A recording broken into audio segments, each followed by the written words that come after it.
Live 24/7. This is AGT Live 24/7. আজকে আমাদের আটবরদলী বিধানসভার জনপ্রিয় বিধায়ক এবং এই রাজ্যের সকলের প্রিয় মুখ্যমন্ত্রী প্রফেসর ডক্টর মানিক সাহাজির যে মুখ্যমন্ত্রীত্বের সফল 3 বছর পূর্তি উপলক্ষে আমরা সর্বপ্রথম 8 নং টাউন বরদলী যুব মোর্চার পক্ষ থেকে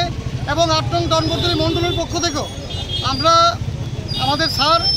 প্রফেসর ডক্টর মানিক সাহাজিকে অনেক অভিনন্দন এবং শুভেচ্ছা জ্ঞাপন করছি এবং তৎসঙ্গে আমরা ত্রিপুরেশ্বরী মায়ের কাছে প্রার্থনা করছি যেন ওনাকে সুস্থ রাখে, সবল রাখে, যাতে করে উনি যেভাবে দিন রাত নিরলস পরিশ্রম করে আমাদের রাজ্যকে উন্নয়নের দিকে নিয়ে যাচ্ছে, এই প্রচেষ্টায় উনি যেন সবসময় উনি সুস্থ থাকে এবং আমাদেরকে উনি যেভাবে ভালো রেখেছেন এইভাবে যেন আমরা যেন ভালো থাকতে পারি। এবং তারই একটা প্রয়াস হিসেবে আমাদের মাননীয় মুখ্যমন্ত্রী প্রফেসর ডক্টর মানিক সাহাজি সবসময় একটি বার্তা দেন যে নিজেকে জনসেবা এবং মানব সেবায় যেন আমরা নিয়োজিত রাখি, শুধু রাজনীতি না, রাজনীতির ঊর্ধ্বে গিয়ে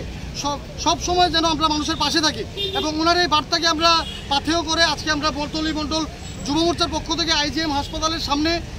এই গরমের দাবদাহের থেকে মানুষকে কিছুটা স্বস্তি দেওয়ার লক্ষ্য করে আমরা আজকে পথচারীদের মধ্যে আমরা শরবত বিতরণ অনুষ্ঠানে আমরা আয়োজন করি।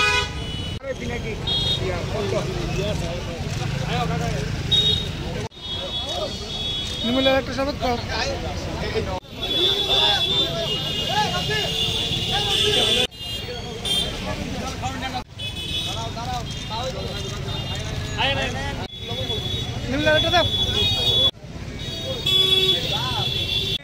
পদ্মা